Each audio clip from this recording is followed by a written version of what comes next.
Class S, Schilling and Davies were making all the right moves.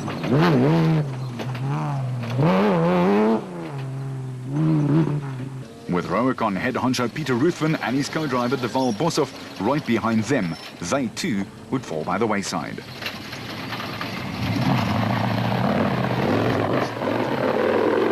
The Lone Ranger Kutsia Labaskachny was steering and reading and doing a fine job of both. The Raysonics driver was up from 36th and into the top 25.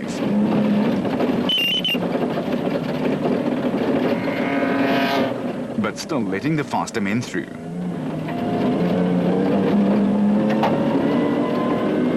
Harkis and Moore did not have a happy start, and it continued as they struggled to find a semblance of rhythm.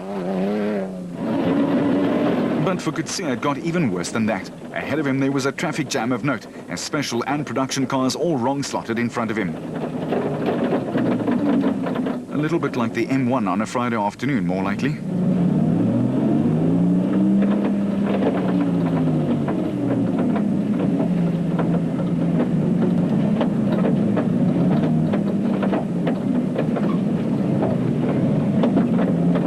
And back we go, I say.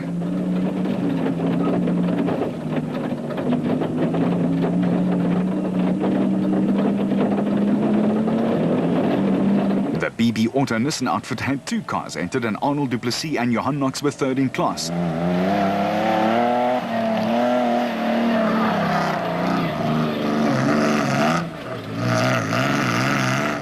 Thomas Rundle was going smoothly in Class E and leading with ease, pressurizing the rest.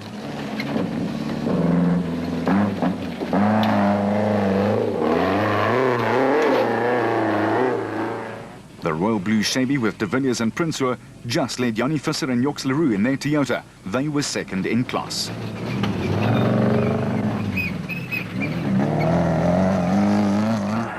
With a final few Ks left to complete lap 1, Foss and Pitchford found the rough northwest plains, valleys and rocks to their liking, and they were stamping down their authority.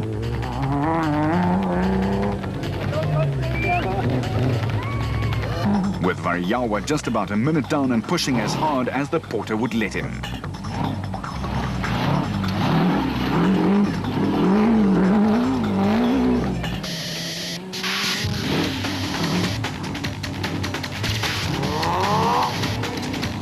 Krumler was experiencing suspension trouble, and the Navara wasn't quite performing the way the Burley Nissan stalwart wanted it to.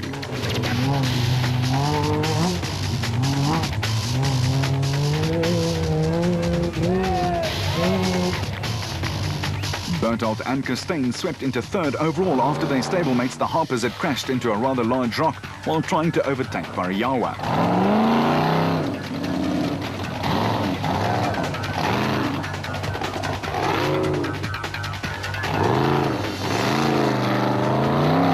The Atlas Copco Porter sounded mean.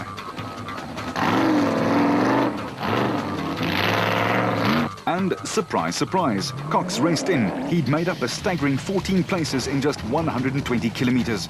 The SA champion was flying.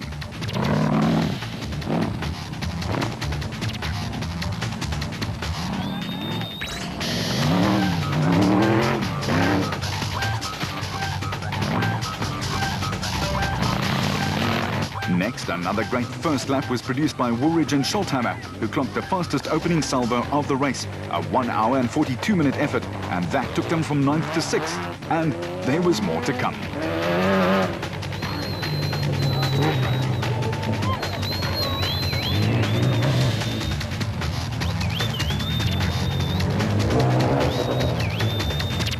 Musaji and Bodhania were reveling in a new look car and a new position, up from 10th to 7th.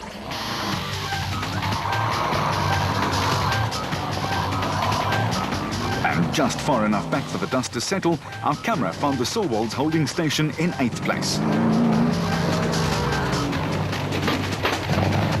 Alberts and Hunter were throwing the Rapsa bat around in order to complete the first lap.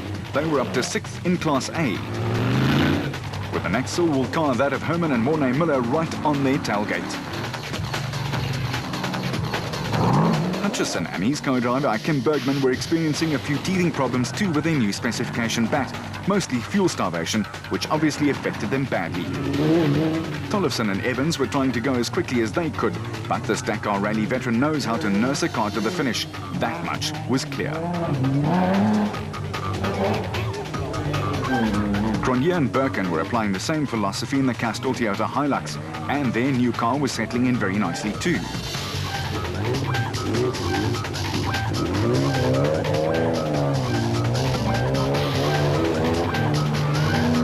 Marsh and Groenewald were flying the newcomer Regent Colours High in Class A, and the former Nasher Mobile driver was challenging.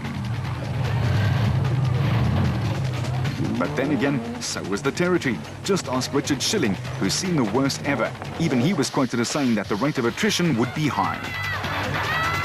Michael Whitehouse, a former navigator, and his new co-Dean Langton, was all over Schilling.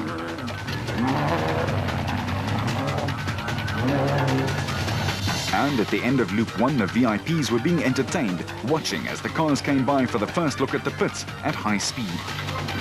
Schroeder and Huxtable were checked and then sped on their way. For ABSA, this is the way to treat their clients.